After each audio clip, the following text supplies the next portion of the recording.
Salut tout le monde, c'est Pascal de Acquis de Jouer avec vous pour une nouvelle vidéo. J'espère que vous allez bien, moi ça va très bien. Aujourd'hui on va faire une nouvelle vidéo présentation où on va regarder une campagne qui est sur Kickstarter. Je vous cache rien, de toute façon le titre est dans la description ou la description est dans le titre ou tout est dans le titre. Et oui, on va regarder la campagne KS de Monster Hunter World. C'est parti! Monster Hunter World, le nouveau jeu de Steamforged Game. Steamforged Game, ouais, connu pour Dark Souls The Board Game, Horizon Zero Dawn The Board Game, Resident Evil 1, 2 et 3 The Board Game, Bard Song, c'est leur dernier avant celui-ci, pas de board game parce qu'il n'y a pas de board game, ok, ça vient pas d'une franchise connue. Devil May Cry, The Board Game. C'est déjà assez? On va s'arrêter là? Voilà. Donc, Monster Hunter World, la franchise The Board Game. Jeu coopératif de 1 à 4 joueurs, si je dis pas de bêtises, et en même temps, ce serait super logique. Voilà, de 1 à 4 joueurs, pour des parties de 60 à 90 minutes, pour des 14 ans et plus. Alors je vous le dis tout de suite en partant, le jeu n'aura pas de version française, pas pendant le Kickstarter, peut-être plus tard, bref, j'y crois pas trop. Steamforged Game ou SFG, d'après mon historique ou d'après l'historique, Dark Souls a été traduit, ça a été pénible, l'expérience a été pénible anyway. Et Resident Evil 2 a été traduite aussi. Et pour le reste, non. Voilà, ça se résume à ça, ok? Maintenant, on va plus se retourner dans le vif du sujet, c'est Monster Hunter World. Et peut-être on va discuter de la comparaison qu'on pourrait faire avec Primal The Awakening. Parce que pourquoi pas, tout le monde ferait la comparaison avec Primal The Awakening. Parce que c'est celui-ci qui est sorti en Kickstarter en janvier. Le Late Pledge est toujours pas disponible à l'heure actuelle au moment où je fais cette vidéo, c'est-à-dire le 20 avril 2021. C'est le jour où on a ce KS Monster Hunter. Et voilà. Donc, tout n'est pas perdu. Vous pouvez peut-être encore faire votre choix avec le Late Pledge de Primal ou peut-être celui-ci si ça vous intéresse. Ce jeu se veut une sorte de arena combat de monstres. Bon, si vous connaissez la franchise de Monster Hunter World, j'ai pas besoin de vous en parler. C'est la même chose, ok? Maintenant, à comparer avec ce qu'il y a dans le jeu vidéo versus ce qu'il y a dans le jeu de société, on est loin du contenu de ce qu'il y a dans le jeu vidéo. Les dernières extensions qui étaient Iceborne, qui est un jeu complémentaire, qui est une expansion de jeu de vidéo, qui est aussi long, si c'est même pas un peu plus au niveau de son contenu que l'original, eh ben il n'y a rien là-dedans. Ok, donc c'est vraiment concentré sur Monster Hunter World, la première version du jeu Monster Hunter World sans l'expansion Iceborne. C'est dommage parce que quand même Iceborne est sorti en 2020, début d'année 2020. Ça fait plus d'1 an, selon moi. Et ils n'ont pas incorporé ça, d'après ce que je vois. Ils n'ont pas incorporé ça pour le moment. Et je serais surpris que ce soit dans des expansions. Parce que ma compréhension, c'est qu'ils ont déjà toutes sorti ce qu'ils avaient à sortir. Et maintenant, ils vont sortir juste des Daily Unlock. Ce qui veut dire un petit cadeau chaque jour pendant la campagne. Et d'ailleurs, la campagne va durer 9 jours, pas plus. Et au moment où je fais cette vidéo, c'est déjà pledgé à 2 300 000 $ américains. Non. 2 300 000 livres sterling. C'est sûrement pas en dollars. C'est... Ah, non. Mais voyons donc. Ah, ok, je dis n'importe quoi. Donc, 2 300 000 $ américains. C'est une compagnie qui vient du Royaume-Uni. Et eux, c'était en livres sterling. Donc, en gros, ils ont explosé en moins de 10 minutes, ou de moins d'un quart d'heure, une demi-heure, 35, 40, une heure, leur montant dont ils avaient besoin. Maintenant, on va regarder ensemble ce qu'il y a à l'intérieur. Il reste 9 jours pour pledger. C'est une très courte campagne. Je sais pas combien ils vont se faire. D'après le petit truc que j'ai là, ils pourraient atteindre les 14 millions de livres sterling si la tendance se maintient. Ce serait énorme. Est-ce que ça va être leur plus grosse campagne de jeux de société? Peut-être. C'est une IP, c'est une franchise, très très grosse, on va dire, Monster Hunter World. Vraiment très très grosse. Dark Souls l'était aussi, mais Monster Hunter World est vraiment gros parce que c'est toujours d'actualité et ça continue de rajouter du contenu. C'est très actif dans énormément de plateformes de jeux vidéo, que ce soit des petites consoles ou grosses consoles. Donc ils viennent d'en sortir encore un autre d'ailleurs sur la dernière Nintendo portable, je sais plus comment elle s'appelle. Et donc c'est gros, ok? Donc ce serait pas étonnant. Bref, on arrête d'en parler, on continue. Monster Hunter World. Alors, pas de prototype physique envoyé pour des francophones, parce qu'il n'y aura pas de version française, et ce n'est pas leur public cible. D'ailleurs, on peut regarder un petit peu ici au niveau de la communauté. On voit que la majorité des gens viennent des États-Unis. Et aussi que il y a quand même 300 de la France. C'est impressionnant. 387 du Canada pour le moment. C'est quand même pas pire, sincèrement. Mais la France, 301, vous êtes quand même nombreux. Vous êtes nombreux. C'est cool. Très très cool. Donc on revient là-dessus. Donc pas de prototype envoyé.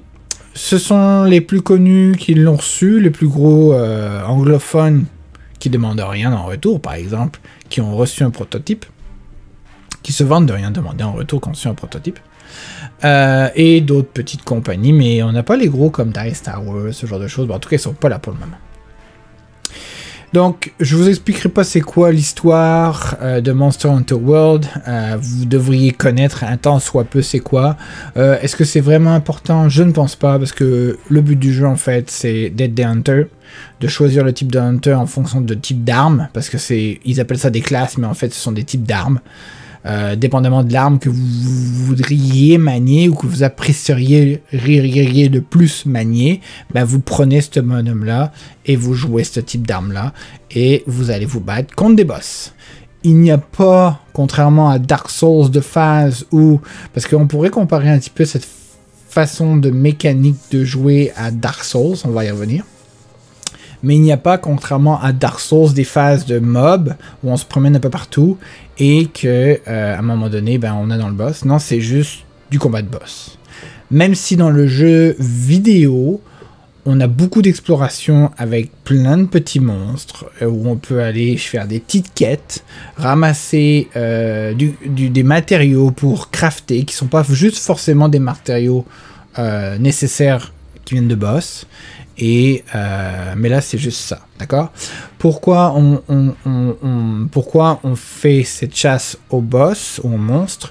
Il y a des boss de petit niveau, puis ça monte en difficulté. Chacun de ces boss là va nous donner la possibilité par type de classe ou de chasseur de pouvoir débloquer des items d'armure et d'armes, upgrader nos armures et les armes de ces types de héros, de chasseurs, pardon. Et à la suite de ça, pouvoir se battre plus confortablement avec les monstres de plus haut niveau. C'est un peu comme ça que ça marche. À un moment donné, il y a quand même une campagne, on va dire, parce qu'il y a une limitation dans le temps pour arriver à finir le jeu, on va dire. Et si vous avez réussi à tuer tous les monstres et monter et crafter tout ce qu'il fallait pour arriver à tuer le dernier, qui est le plus puissant, et ben vous avez réussi à compléter le jeu. C'est un peu ça le mode campagne. Sinon, il y a d'autres modes, des modes plus faciles pour éviter d'avoir, parce qu'à chaque fois qu'on se bat, on a un certain nombre de tours, on va dire. Il y a une sorte de timer avec des cartes qui vont nous donner une durée de temps pour essayer de le battre avant que ce soit terminé.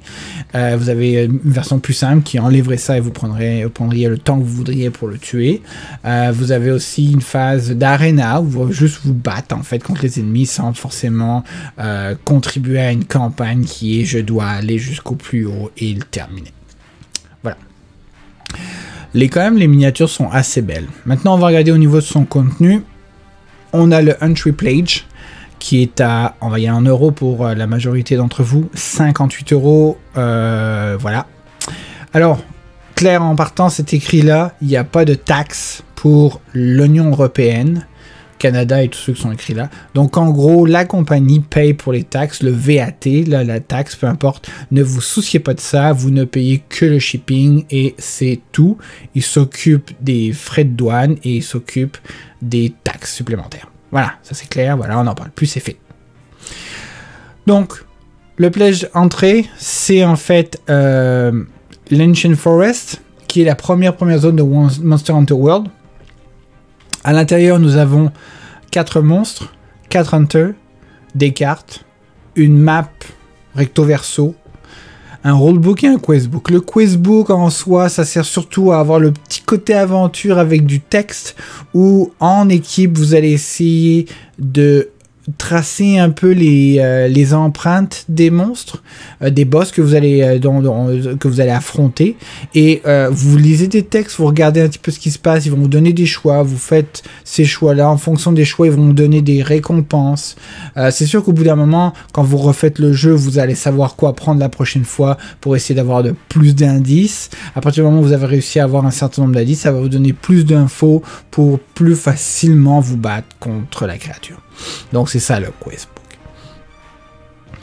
Et vous avez à l'intérieur de cette map là, même si si on compare avec le jeu vidéo, il y a un peu plus de gros monstres, je pense, dans cette zone là que ces 4 là, mais c'est sûr ce sont les 4 plus connus ou plus rencontrés.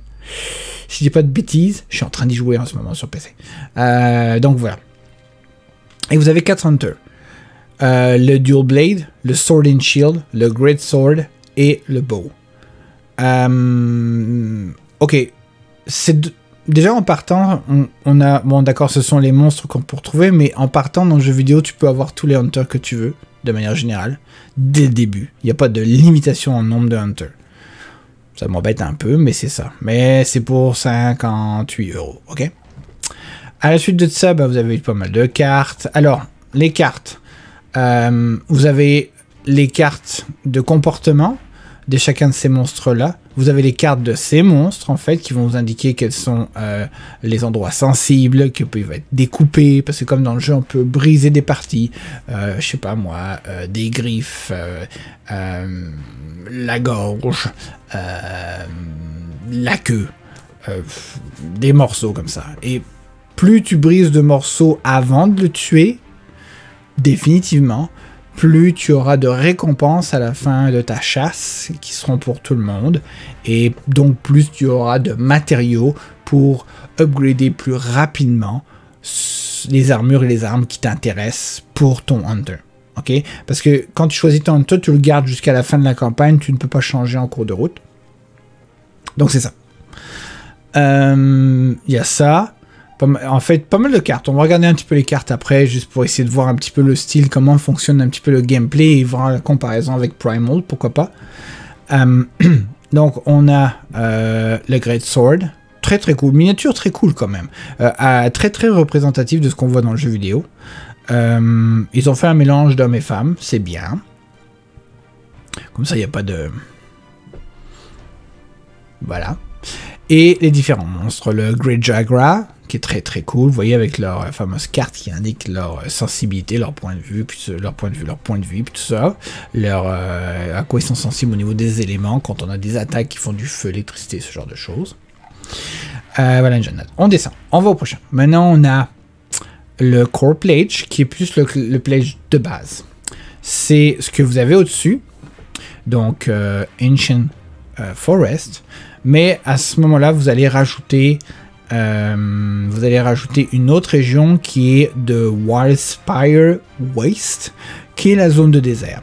C'est un peu la deuxième zone dans le jeu, quand vous suivez l'histoire. Et là, on vous rajoute 3 monstres. Il y en a plus dans le jeu. Non, 4 monstres, pardon, dont un gros.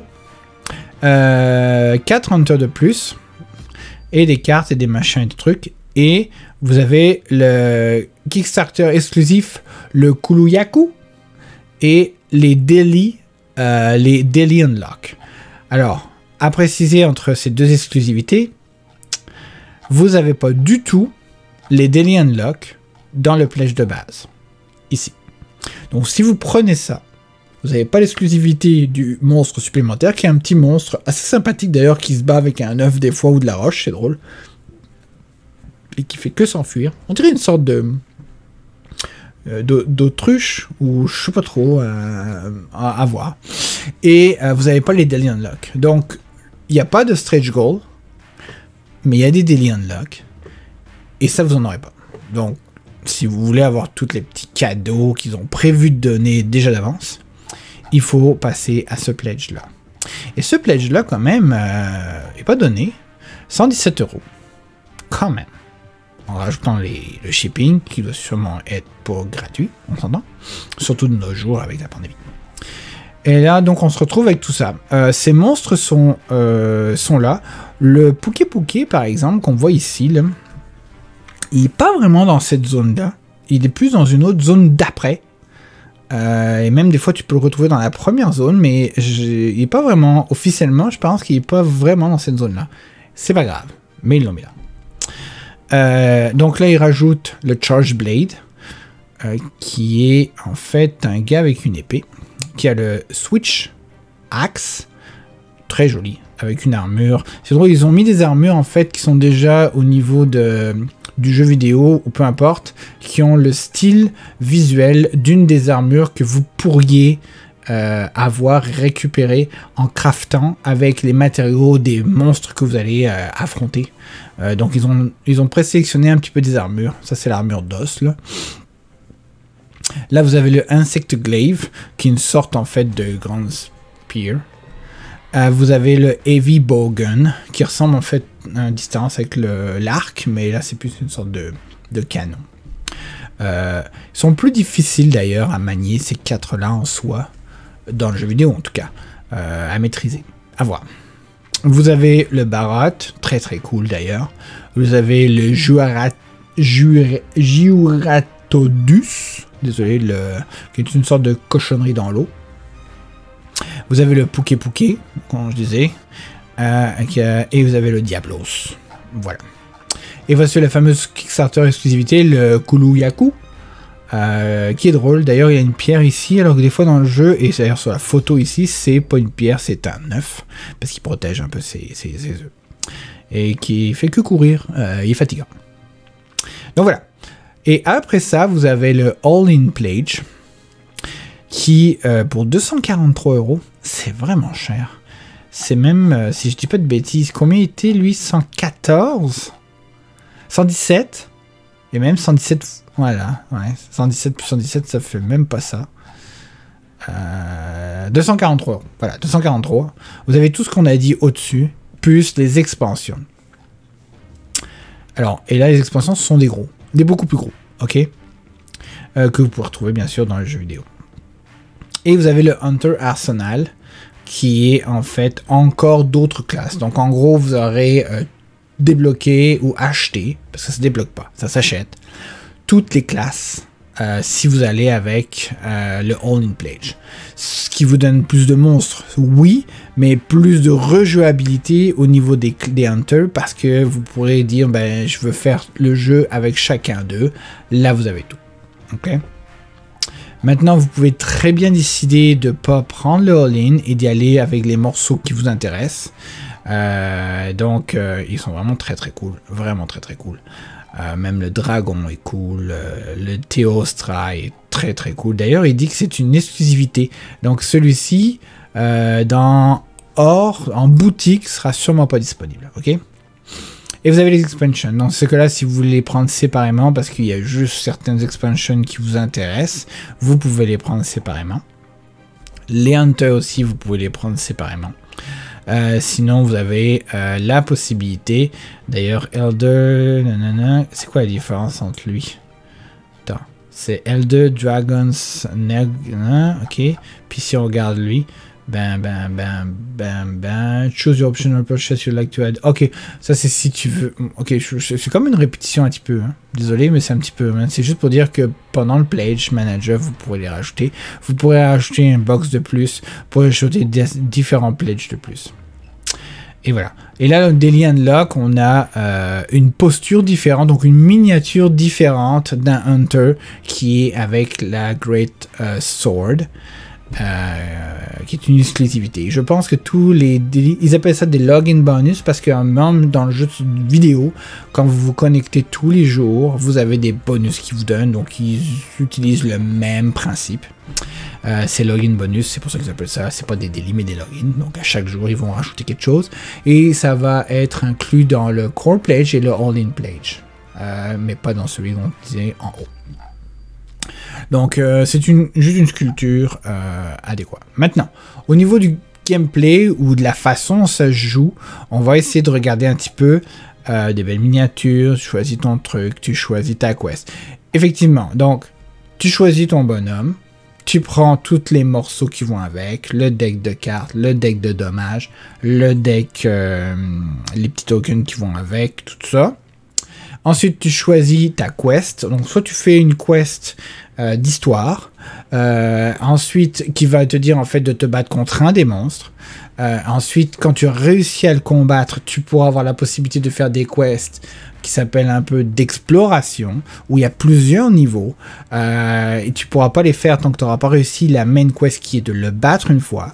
Quand tu auras réussi ça, tu peux donc faire l'exploration et rebattre le même monstre, mais qui va augmenter en difficulté, et à chaque fois qu'il augmente de difficulté, il te donne plus de cadeaux, on va dire, à la fin, pour pouvoir monter et crafter tes différentes armures et armes, pour être capable, en fait, pour le prochain, être mieux équipé pour le battre. Donc c'est toujours comme ça, tu choisis une quest d'histoire, ça te débloque, ou sinon tu fais une quest d'histoire, une quest d'histoire, une quest d'histoire, mais si tu ne continues pas à te battre plusieurs fois pour avoir plus de matériaux, parce que je suppose que tu n'en auras pas assez pour passer d'une quest d'histoire à une quête d'histoire tout le temps, tu vas être un petit peu obligé de faire des quêtes d'exploration pour rebattre le même monstre avant de passer au prochain, sûrement.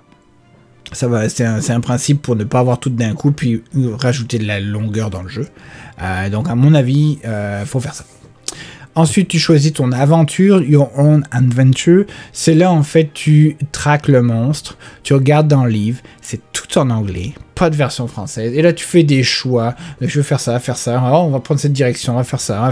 Et là, ça te débloque des petits morceaux d'histoire pour avoir le maximum d'informations sur le monstre que tu veux traquer et dont tu vas te battre avec. Mon français est pourri. Et ça va te donner des bonus. Voilà. Donc c'est ça la partie questbook. Et ensuite il y a la fameuse combat. Alors le combat c'est sur ces plateaux avec des nodes. Vous pouvez le voir ici sur la vidéo, des fameuses nodes. En gros, comment ça va fonctionner? Je vais essayer de vous résumer ça vite fait.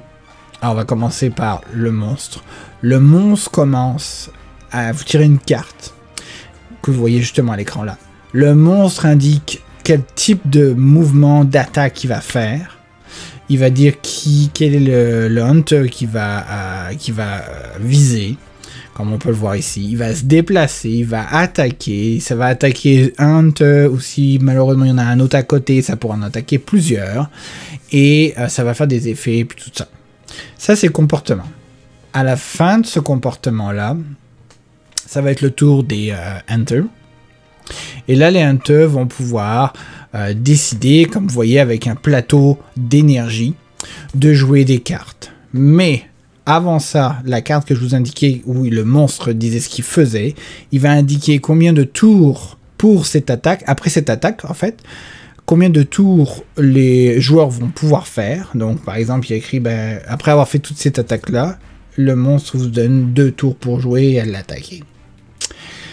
Et il vous donne le nombre maximum de cartes de votre deck que vous pouvez jouer sur cette barre d'énergie. Donc à chaque tour, vous avez une limitation préprogrammée sur le nombre de cartes et le nombre de tours que vous pouvez faire après chacune des attaques de monstres. Je me répète, mais c'est exactement, c'est pour que ce soit clair, ok? Donc c'est comme ça que ça fonctionne. Chaque carte consomme pas vraiment de l'énergie, ok? C'est juste comme vous avez été limité, il va falloir choisir judicieusement les cartes que vous allez utiliser. Et sur chacune des cartes, ça va dire quel type d'attaque vous faites. Ça va dire aussi si vous pouvez jouer cette carte ou pas, parce que vous devez jouer une carte d'abord pour être capable de jouer cette carte ensuite. Ça veut dire combien de cartes, comme vous voyez ici, vous allez tourner pour faire des nombres de dégâts sur le monstre. Ça va vous dire aussi, par exemple, certaines cartes, vous pourrez les mettre seulement à la fin de la barre de votre séquence, on va dire.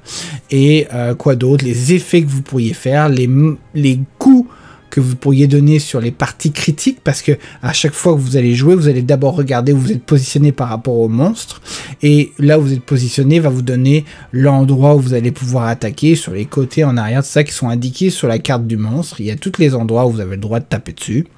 Il faudra se positionner. Donc vous pourrez aussi vous déplacer une fois par défaut et aussi faire un sprint. Les sprints vont vous faire dépenser des cartes que vous avez dans vos mains pour pouvoir sprinter, et donc vous dépassez plus qu'une seule fois. Et quand vous êtes positionné, vous jouez vos cartes, vous faites vos attaques, blablabla. Et à la fin, vous diminuez votre stamina parce que vous reprenez l'énergie, on va dire, doucement. Et quand votre deck comment ça s'appelle, il y a une notion quand même que quand votre deck de coups que vous voyez là sur la vidéo là qui défile est vide, et ben en fait c'est que comme dans le jeu vidéo, votre arme au bout d'un moment elle est épuisée et a besoin d'être aiguisée. C'est le principe de ça. Donc quand votre arme est comme plus affûtée, il va falloir remélanger tout ça et ça va vous donner une sorte de temps mort. Vous êtes obligé d'attendre 2 tours pour pouvoir revenir parce que vous devez aiguiser votre arme pour être capable de ravoir un paquet d'attaques et donc rejouer. Vous recommencez, le monstre rejoue le truc, il vous dit la limitation que vous avez pour ce tour-là, vous refaites votre truc et so on and so on and so on. Et si votre groupe si vos joueurs ont cumulé 3 fois ou plus de perte de connaissance, vous avez perdu. Si vous n'arrivez pas à tuer le monstre avant que le paquet de cartes de temps qui s'écoule à chaque tour soit terminé, vous avez perdu. Et il y a une autre chose, si le monstre est mort, ça arrête la partie et vous avez gagné. Et vous faites les récompenses. Comment fonctionnent les récompenses? Vous retournez la carte du monstre que vous avez tué. Vous regardez les morceaux qui ont été brisés si vous avez réussi à les briser avant qu'ils soient morts, ce qui vous donne des bonus. Vous retournez la carte, vous regardez en arrière, vous lancez des dés. Et les dés ne servent qu'à ça. Et en fonction des résultats, vous récupérez des morceaux, tac, tac, tac, et que vous allez pouvoir récupérer et utiliser pour crafter ensuite vos nouvelles armures et vos nouvelles armes. Voilà, c'est ça. En gros, c'est pas mal comme ça que ça fonctionne. Je résume pas mal, c'est tout ça exactement. Vous avez des vidéos en anglais si vous voulez regarder un petit peu. Il y a des gens, je les ai vus jouer sur Tabletopia, ils n'ont pas rendu la version Tabletopia disponible comme ils l'ont fait avec Bard Song. Peut-être plus tard, on l'espère, ce serait cool, ça me permettrait de faire une vidéo. Maintenant, si on parle de Primal. Regardons Primal. Primal, d'ailleurs, que j'ai ici, prototype, juste pour ceux que ça intéresse. Je sais qu'il y a des gens qui attendent que je fasse une vidéo, et ils ont hâte que je fasse une vidéo, parce que on n'a pas de vidéo de partie, on a des vidéos qui parlent du jeu, qui expliquent un peu le jeu, mais pas de partie. Donc, il y a des gens qui attendent ça, en français, je veux dire. Donc, voici Primal. Alors, différence, je vais te briser. Différence dans la façon de jouer avec Primal, même si j'ai pas joué à lui à Monster Hunter World, j'ai quand même pu voir un peu Monster Hunter World. Alors, comment on pourrait dire, dans Primal, comment ça fonctionne après avoir joué quelques parties. Déjà, le monstre ne se promène pas, il reste au centre.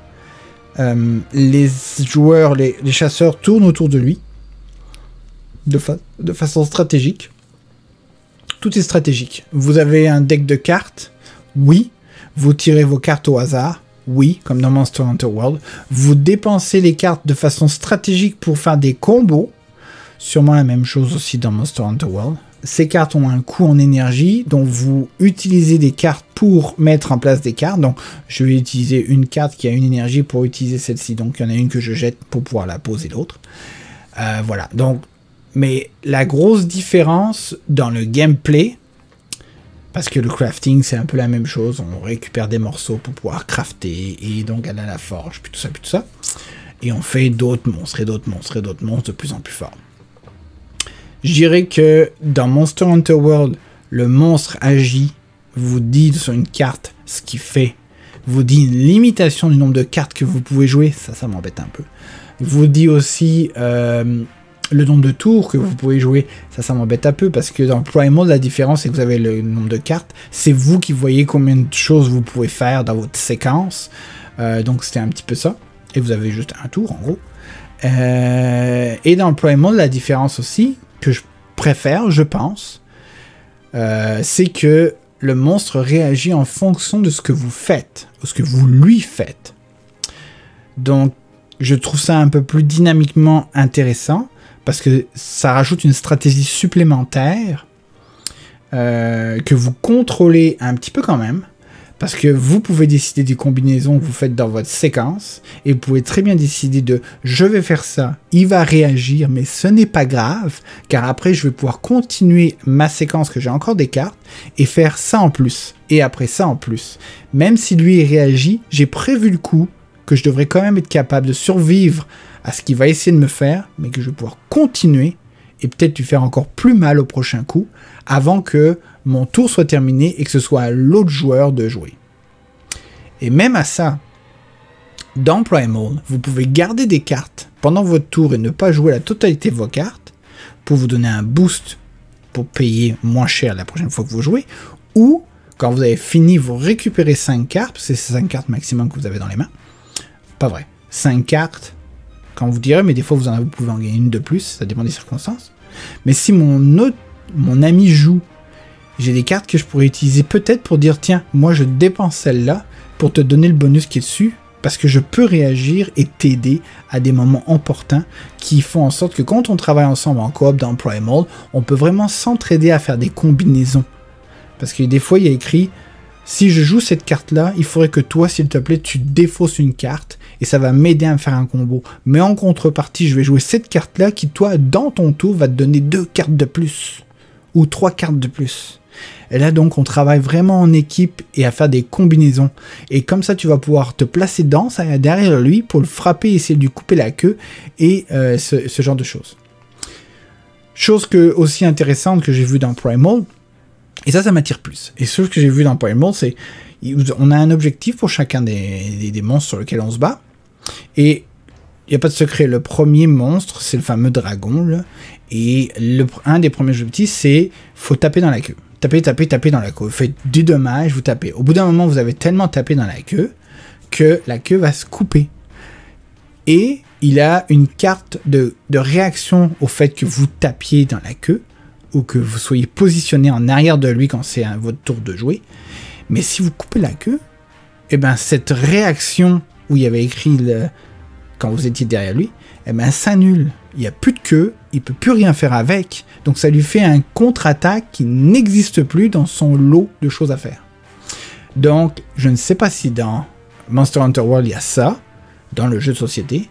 Tu coupes un morceau, ce qui fait qu'il ne peut plus réagir. Je ne pense pas, parce que il n'y a pas de réaction déjà, le monstre réagit pas à ce que vous faites, il fait des choses, et vous, après, vous essayez de faire des choses. Donc si abonnant, vous lui coupez la queue, et qu'il y a une attaque qui dit spécifiquement, ça fait une attaque avec la queue, est-ce que si vous l'avez coupé, ça aurait du sens que finalement il la fasse pas? Je pense pas qu'ils aient fait des cartes avec des attaques, avec des parties sensibles, et qui disent, lui il attaque avec la queue spécifiquement, mais là vous avez coupé la queue, donc ça annule tout. Je croirais pas. À moins qu'ils y aient pensé. Mais dans Primal, ils y ont pensé. Et je trouve ça vraiment cool. Donc, entre les deux, je suis plus attiré vers Primal, même s'il n'y a pas de déplacement sur un gros plateau, et que c'est juste tu tournes autour. Le monstre réagit, ça c'est cool. Les combinaisons que tu peux faire toi-même, ça c'est cool. Les combinaisons que tu peux faire avec tes amis et les autres joueurs, ça c'est cool. Tu peux jouer en solo à l'un ou à l'autre. Il faut que tu prennes 2 personnages et que tu contrôles 2 personnages. C'est compliqué un petit peu dans le Primal parce qu'il y a tellement de choses sur les cartes, des fois au niveau des combinaisons et de la stratégie à faire, que quand on a 2 en même temps, c'est difficile de toujours penser à regarder les cartes de l'autre pour que lui puisse t'aider avec ses propres cartes. J'ai essayé, c'est vraiment pas évident. Mais j'ai presque fini, je suis proche de pouvoir me dire que je vais faire une vidéo, vous présenter ça, et j'ai vraiment hâte de voir. Surtout que j'ai envie de me battre avec les deux monstres que j'ai. J'ai lui et, je ne vais pas montrer, mais j'ai aussi lui, que vous avez déjà vu dans d'autres, en fait, vidéos. Donc j'ai ces deux-là. J'ai le mode campagne aussi, donc je pourrais me battre contre eux, et puis voir un petit peu avec le mode campagne ce que ça donne. Mais j'ai vraiment hâte. Je crois que c'est pas mal ça. J'ai fait le tour. Donc voilà. C'est tout pour cette vidéo. J'espère que ça vous aura plu. Vidéo très longue. 35 minutes environ. Donc si ça vous a plu, vous savez exactement quoi faire comme d'habitude. Faites un pouce, vous abonnez, faites la cloche. Elle doit être là. Dites-moi dans les commentaires ce qui vous intéresse. Est-ce que vous êtes plus intéressé par Monster Hunter World? Vous êtes plus intéressé par Primal The Awakening? Vous avez toujours le temps pour les deux. Je vous ai donné mon opinion. Moi, je pense que Primal m'intéresserait plus pour moi si j'avais à choisir. Dites-moi ce que vous en pensez. Posez-moi des questions. J'ai peut-être pas les réponses, mais je vais essayer. Je réponds et je lis à tout le monde. Je vous laisse avec deux autres vidéos qui s'affichent sur l'écran actuellement. Elles viennent de la chaîne. C'est pour passer le temps si vous ennuyez. Et puis ça m'aide dans la visibilité. Hein, sur YouTube, ça c'est cool. N'oubliez pas, faites des likes dessus. On se retrouve dans une prochaine vidéo. D'ici là, portez-vous bien. Allez, bon jeu. Bye bye.